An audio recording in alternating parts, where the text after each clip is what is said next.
Well, before I say places, everyone, Michelle is going to come up and give us a short explanation of our pageant that we're about to watch and hear.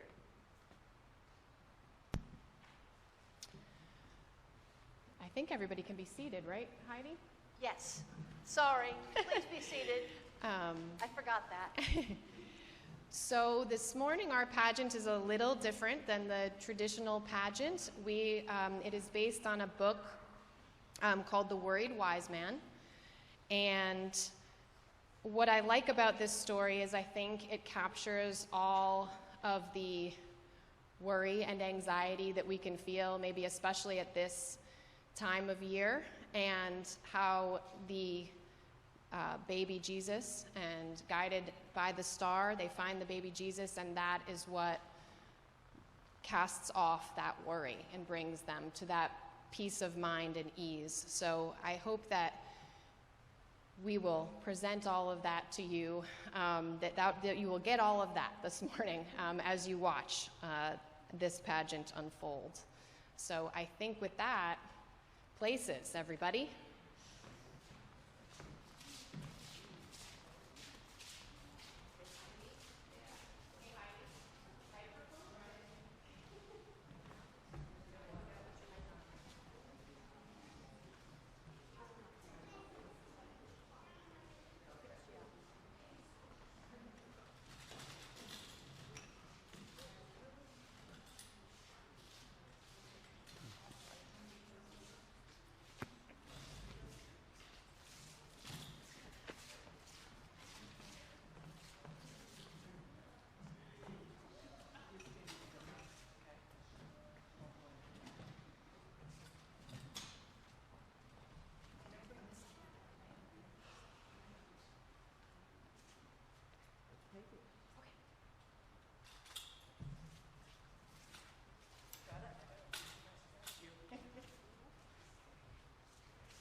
The Worried Wise Man, script adapted by Michelle Sisk based on the book by Susan Eaddy. In this scene, we visit Melchior's home, his town, and his father's home. Toss, turn, tangle. Melchior woke from the same worrisome dream. It showed a dangerous man and a perilous journey. Showed a newborn king and a star. The star told him to follow and find his child king. Melchior was a wise man who studied the stars, but the thought of following a star made him worry. As the star is lowered, Mary and Joseph step back, and Herod retreats down the steps to his palace. Melchior and Nubia take a few steps into town, where Melchior worries at the well. What if we don't find water or food on our journey? Melchior and Nubia take a few steps more, where he worries at the stall. Nubia, the desert is deadly. I'm afraid to leave our cozy home. Melchior and Nubia take a few steps towards his father's house, as his father enters up the steps. Melchior worries at his father's door. I'm afraid that Father will need my help. I'm scared to leave him. Day after day, he woke with more worry and more wonder in his heart, looking to the star as it is lifted high. Finally, he understood that the star was calling him on a journey bigger than his worries. Father, I must leave on a journey. But why? My dream shows a star and a newborn king. The star calls me to follow, but I worry because the dream shows danger. I worry that I will be lost in the desert, and I worry about leaving you alone. Don't worry, my son. I'll be safe. Nubia is wise. Follow her nose and her heart. As Melchior's father walks back down the steps after saying goodbye, Melchior packs food, water, and a present for the new king. Nubia, I'm afraid we will never find this child. How do we know the star will lead us true? Nubia gently bumps Melchior's head. She focused on the star with faith in its path. She was not worried. In this scene, we watch as Melchior and Nubia begin their journey. They traveled. They slept. They traveled. They slept. They traveled. They slept for a long time. After many nights, Melchior said, Nubia, I'm worried. Our food is gone and our water is dry. A townsperson enters carrying a basket of fruit. Nubia touched her nose to Melchior, then lifted it to the star. She caught scents of fresh orange and cool water. She was not worried. Nubia led them to a town. Melchior stocked his saddlebags and asked everyone as he saw, Please, do you know where the new king has been born? The townsperson shook his head and walked off. No one knew. Melchior worried. Nubia was not worried. She drank deeply and crunched her grain. She had faith in the star's path. Many nights later, they met two travelers, Gaspar and Balthazar, who enter, walking up the steps to meet Melchior. I am Gaspar, and I am Balthazar. Please, do you know where the new king has been born? Why? We are searching for the child, too. Our books tell of a great teacher whose birth is foretold by this star. We bring the new king gifts of honor. Shall we travel together? Balthazar, your horse may be too swift. Nubia chewed her cud, standing tall and proud. She knew her long legs could keep up with any desert steed. Gaspar, your elephant may be too slow. Nubia spat softly. She knew the strength in those lumbering legs. Still, Melchior worried and thought. Could Balthazar or Gaspar be the dangerous man for my dreams? Nubia nudged Melchior toward the travelers. She was not worried. In this scene, we watch as the wise men travel from town to town and eventually to Herod's palace, searching for the child.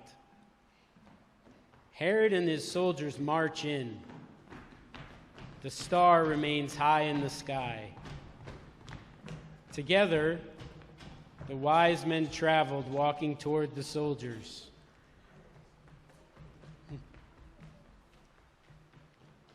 They asked everyone they met, Do you know where the new king has been born? No one knew. Melchior was afraid they would never find the child. King Herod heard of their questions as well, and stepping forward in front of the soldiers, he summoned them. Herod was afraid too. He feared losing his throne to the newborn king. Find the child for me. I want to honor him. Then Herod and his soldiers marched off.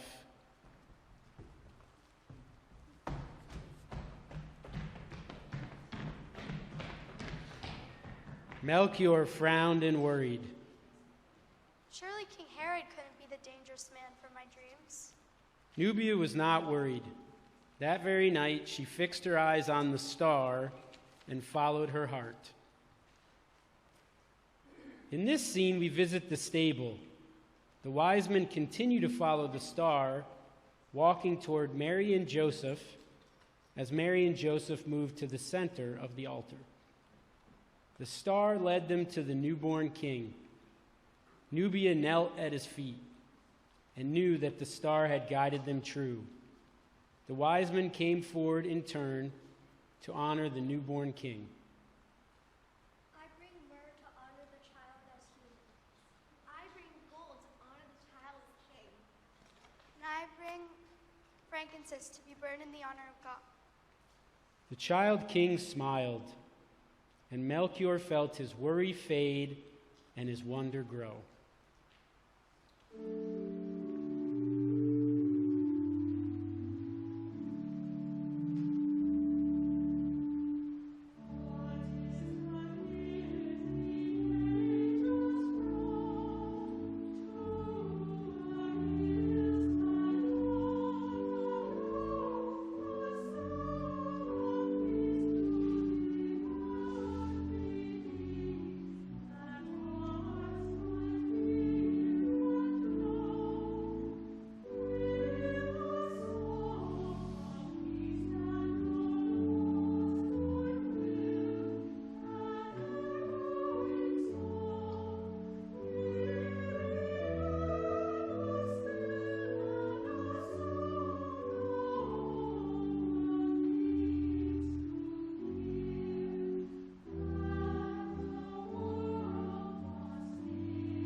As Mary and Joseph step back into the stable, the wise men settle themselves to rest for the night. But later that night, toss, turn, tangle, Melchior woke with a cry.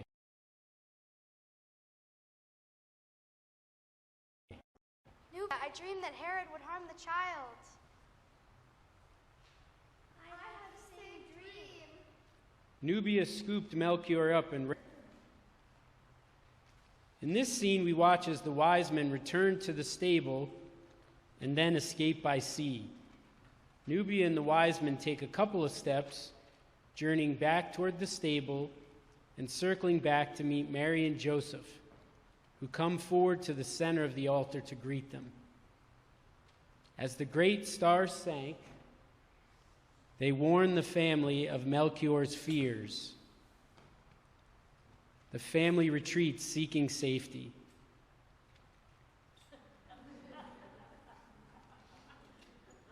As the sun rose, the wise men escaped toward the pulpit by boat.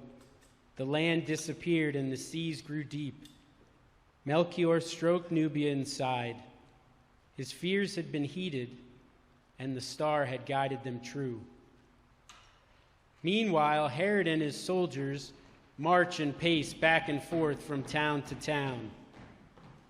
Herod searched in fury, but he never found the wise men, and he never found the child king. He and his soldiers walk off, returning to his palace.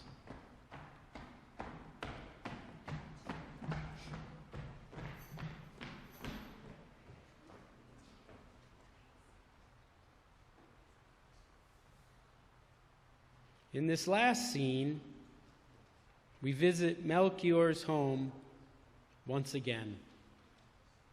Months later, Melchior reaches home, where his father enters up the steps, greeting him. Father, I see you are well. I am well, my son, and overjoyed to see you home again. Did Nubia guide you wisely? Yes, Father, Nubia's nose led us to food and water, and her faith in following the star led us to child. I want to hear all of your adventures.